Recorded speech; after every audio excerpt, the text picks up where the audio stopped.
Awal terbentuknya Kerajaan Mataram Islam diketahui berdiri sekitar abad ke-16. Tepatnya pada tahun 1582 di Pulau Jawa.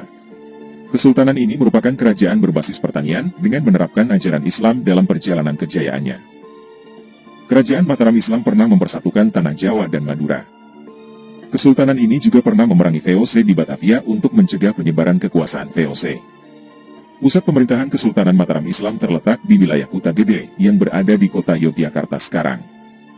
Dalam perjalanannya, kesultanan ini meninggalkan beberapa jejak sejarah yang masih terlihat hingga kini, seperti Kampung Matraman di Jakarta, sistem persawahan di Jawa Barat yaitu Pantura, serta beberapa batas administrasi wilayah yang masih diberlakukan hingga kini. Berikut perjalanan sejarah Kerajaan Mataram Islam dari masa awal berdiri hingga runtuhnya kesultanan tersebut. Masa awal berdirinya Kerajaan Mataram Islam ini dimulai dari perebutan wilayah Pajang oleh Sutawijaya.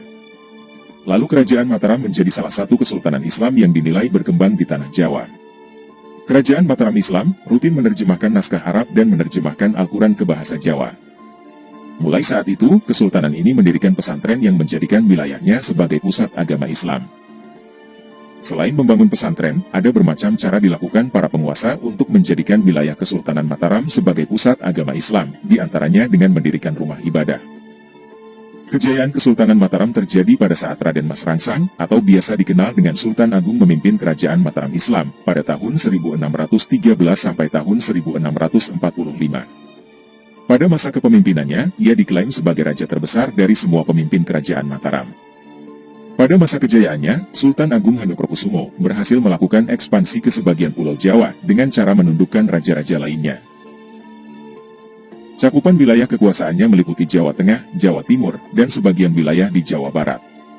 Sultan Agung Handokrokusumo juga melakukan perlawanan kepada VOC dengan memboyong beberapa kerajaan untuk disatukan, meliputi Kesultanan Banten dan Kesultanan Cirebon. Namun sayangnya, kejayaan itu harus berakhir karena ia wafat saat menyerang VOC di Batavia, pada tahun 1628 hingga tahun 1629 Masehi. Setelah Sultan Agung wafat, tahta kesultanan diserahkan pada putranya, Susuhunan Amangkurat I. Di bawah kepemimpinan Amangkurat I, ia memindahkan lokasi keraton ke Pleret. Sejak saat itu gelar Sultan diganti menjadi Sunan. Berbeda dengan ayahnya, Amangkurat I justru bukan sosok anti-VOC. Melainkan ia justru berteman dengan VOC.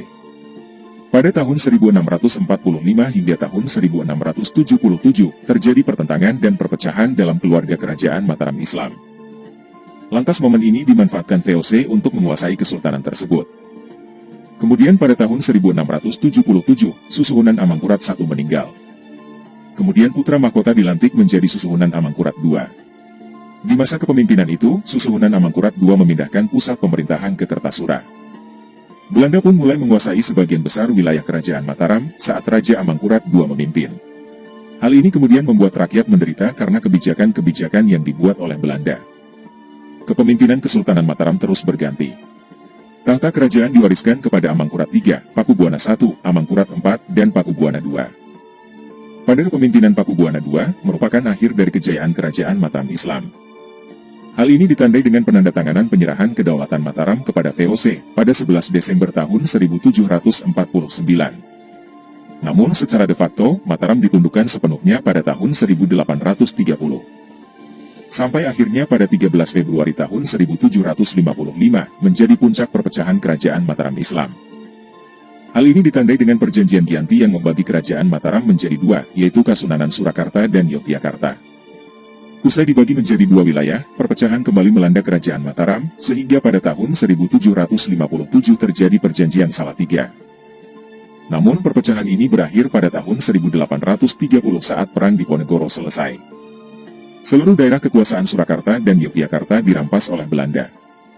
Akhirnya pada 27 September tahun 1830 terjadi perjanjian Klaten yang menentukan wilayah kekuasaan Belanda.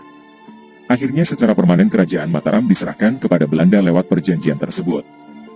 Ada banyak peninggalan dari Kerajaan Mataram Islam yang masih bisa disaksikan hingga kini. Yaitu seperti Pasar Kota Gede, Masjid Agung Negara di Yogyakarta, Kompleks Makam Kerajaan Imogiri di Bantul Yogyakarta, hingga Masjid Agung Surakarta di Solo. Selain itu, ada juga kitab sastra Gending yang menjadi sumber sejarah Kerajaan Mataram Islam.